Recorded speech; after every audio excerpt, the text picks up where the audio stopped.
A cheetah can accelerate to highway speeds. In a heartbeat, a horse can maintain a terrifying clip across open plains. And yet, if you look at the raw physical blueprint of a human being, we are laughably bad at sprinting. Your lungs burn, your muscles seize up, and your maximum speed is an absolute joke compared to the apex predators of the wild.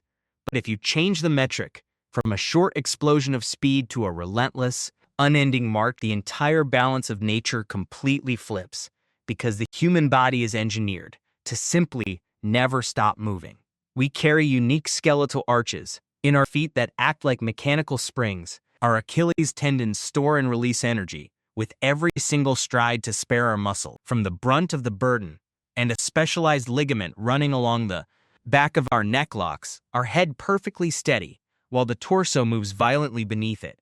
And while almost every other large mammal on open ground eventually has to slow down, pant, and risk lethal overheating under a harsh sun, we carry roughly 2 million sweat glands, working like a built-in radiator to cool our naked skin on the fly. This design choice of endurance over acceleration is the silent engine behind our entire history, a biological reality beautifully captured in the 1970s when paleoanthropologist Mary Leakey brushed away layers of hardened volcanic ash at Laetoli in Tanzania. There, stamped into the earth 3.5 million years ago, were the footprints of two individuals walking upright side by side, the oldest confirmed evidence of bipedal walking ever discovered, leaving a trail that looked remarkably close to the path your own feet leave in the sand today. For millions of years, this upright stride was the absolute sum total of human transportation technology, a solitary vehicle consisting of two legs and a relentless willingness to keep pressing forward long after any sensible animal would have laid down to rest. This single biological mechanism eventually triggered one of the most sweeping dispersals in the history of terrestrial life, beginning roughly 70,000 years ago when small groups of humans began filtering out of Africa. This wasn't a sudden, highly coordinated military march, but a slow, multi-generational accumulation of families pushing just a little bit farther into territories where no member of our species had ever cast a shadow. They crossed the arid stretches of the Middle East, and out across the vast spaces of Asia, trickled into the rugged landscapes of Europe, braved the deep freeze of Siberia, stepped across the land bridge into Alaska, and ultimately journeyed all the way to the southern tip of the Americas. What makes this global expansion truly staggering is that it wasn't an aimless, chaotic drift, because the archaeological record shows these ancient people were operating a highly sophisticated, long-distance trade network entirely on foot. Excavations have pulled distinct volcanic glass tools hundreds of miles away from their nearest geological source, while delicate ocean shells turn up deep in the landlocked interiors of continents, and precious goods routinely crossed brutal mountain ranges. No single human being had to walk the entire length of these continental routes within a lifetime, because information and resources moved like a grand relay race, passing through dozens of overlapping social groups who carried the goods a little farther before handing them off to neighbors they already knew and trusted. Today, modern geneticists have uncovered a second, completely independent way to map this ancient journey without looking at a single stone tool or footprint, extracting mitochondrial DNA passed down nearly unchanged from mother to child to trace our global family tree directly inside the cells of living people. And that genetic archive revealed something truly profound. These migration paths weren't lonely treks through empty land, but scenes of direct contact with entirely separate branches of the human family, proving that our ancestors met and interbred with both the Neanderthals and the mysterious Denisovans along the way, leaving genetic signatures that are still actively running inside your own body right now. For roughly 300,000 years, every single journey a human being ever attempted was strictly limited to the absolute speed of a walking body, a heavy constraint that quietly dictated where we built our shelter, who we interacted with, and how much of the earth any single person could ever hope to see. And even if your legs could carry you 20 miles in a single day, you ran into a definitive hard wall the moment you encountered the problem of weight, the physical limit of what a human frame can carry before breaking down tops out somewhere around 50 or 60 pounds, meaning that if you brought down a massive animal carcass weighing several hundred pounds, you couldn't actually transport it back to your camp without some form of mechanical deception. Our ancestors' earliest solution was elegantly simple. They used thick animal hides as drag mats, pulling heavy loads across the dirt, an activity that left distinct, unmistakable wear patterns on ancient leather that archaeologists can still identify today. This concept eventually evolved into the travois, a brilliant transportation device assembled from two long wooden poles lashed into a V shape, where the narrow end was pulled by a human and the wide end dragged along the ground, to efficiently distribute a load of well over 100 pounds. But the real revolution in heavy transit didn't come from building a new device. It came from forging our very first interspecies partnership roughly 15,000 years ago, when humans domesticated dogs. Suddenly, we had allies to bear the burden.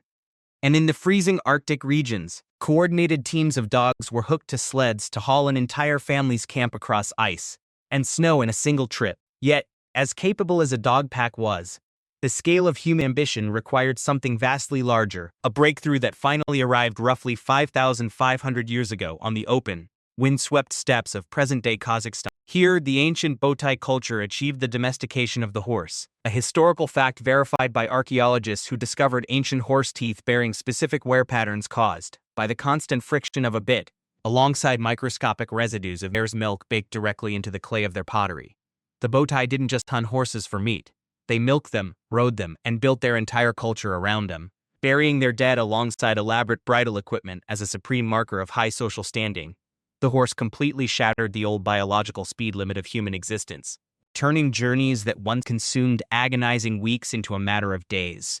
expanding trade networks across continents, accelerating the transmission of news, and permanently altering the nature of warfare by allowing mounted armies to strike before a settlement even realized danger was on the horizon. Wherever our species traveled next, we looked at the local landscape, identified the strongest animal available, and immediately put it to work, using donkeys to haul cargo through unforgiving deserts, camels to unlock the massive expanses of the Sahara, reindeer to pull heavy sleds through Arctic snowfields, and llamas to carry supplies over the high, breathless passes of the Andes. This brings us to one of the most glaring, deeply counterintuitive paradoxes in the entire timeline of human technology.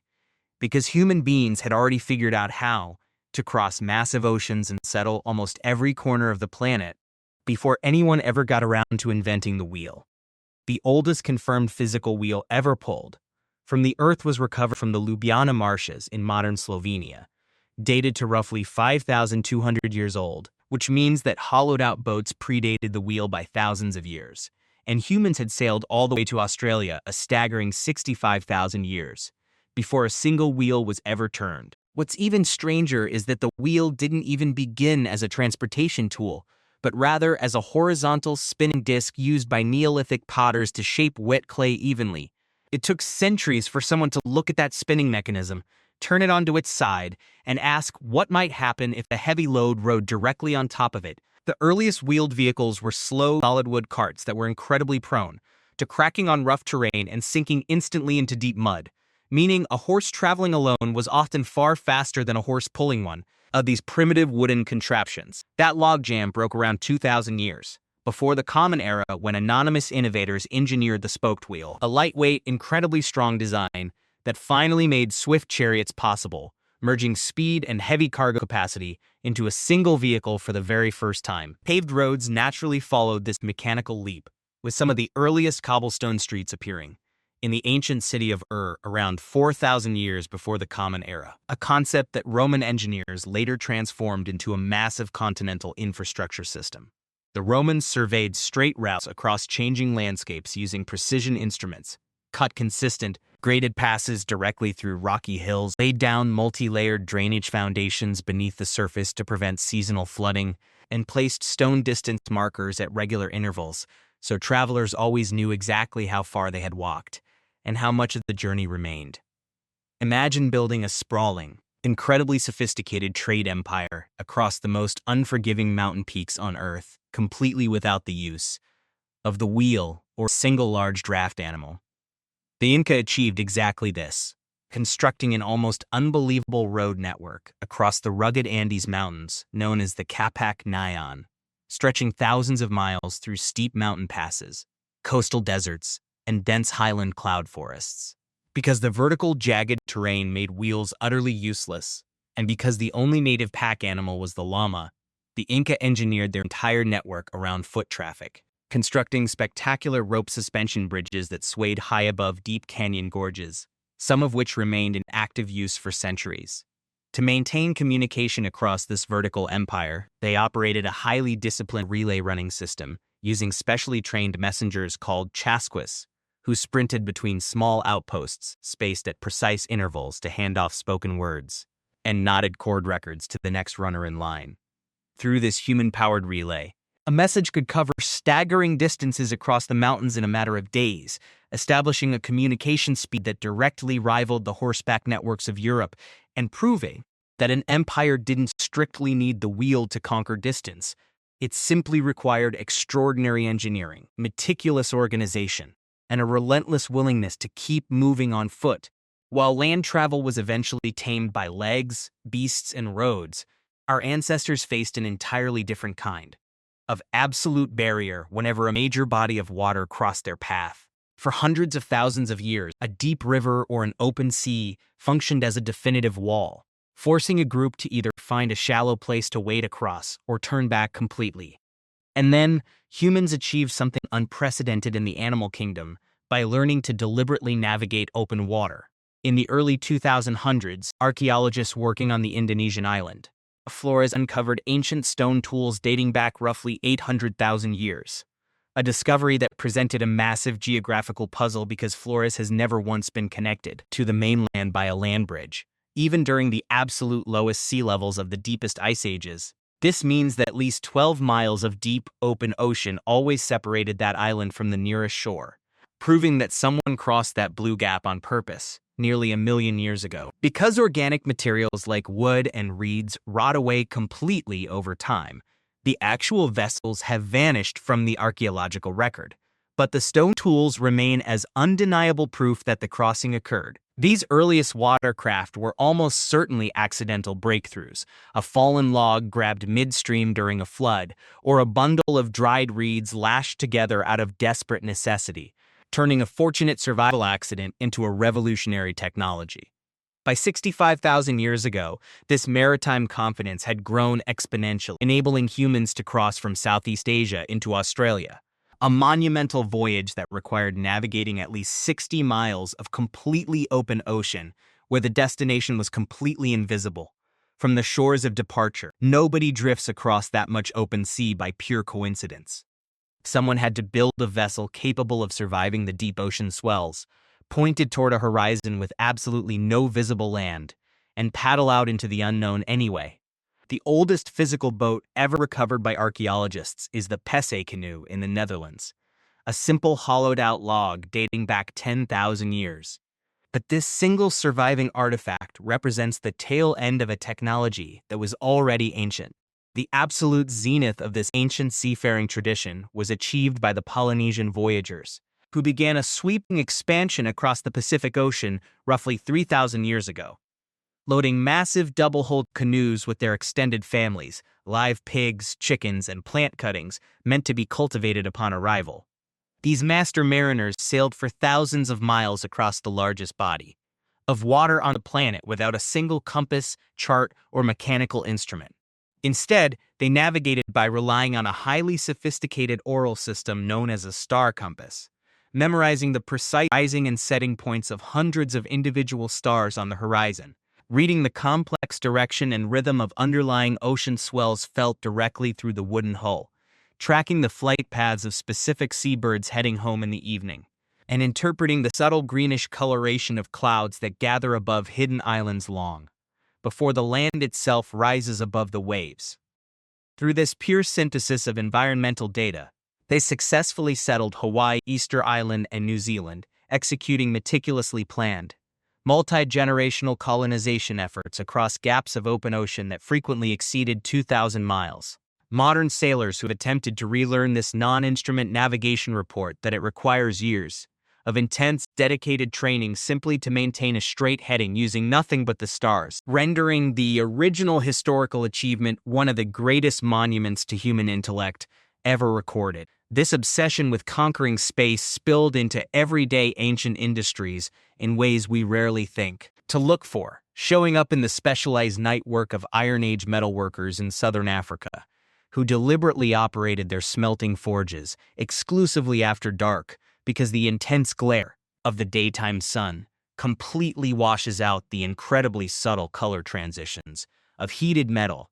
details that are absolutely vital to reading the precise temperature of the iron. It shows up along the streets of the ancient Indus River Valley, where municipal sanitation workers carried out their cleanup duties strictly after dark as an organized, early version of the night shift, and across the ancient Arabian Peninsula, where farmers systematically irrigated their fields only at night to drastically minimize water loss to evaporation. Even the brutal winters of the far north were met with technological resistance, as Norse communities burned massive amounts of whale fat and fish oil in specialized lamps to illuminate their longhouses through near-endless winter nights, refusing to surrender their social lives to the dark. When you gather all of these incredible pieces together, you realize that the story of human transit isn't a simple list of inventions, but a profound testament to an unyielding psychological drive. We have solved the ancient problem of distance so completely, wrapping ourselves in climate-controlled metal boxes traveling at highway speeds or crossing entire oceans in a matter of hours, that we have completely forgotten that distance was ever a problem to begin with. We pull a small device from our pocket, summon a vehicle directly to our feet within minutes, and feel a wave of intense irritation if it takes slightly longer than expected, completely oblivious to the reality that for 99% of our history, moving anywhere at all meant weeks of physical exhaustion and real existential risk. Your ancestors walked barefoot across unnamed continents toward horizons they could not describe, simply because stopping meant dying. So the next time you buckle into an airplane seat with a cup of coffee, take a moment to look down at the clouds below.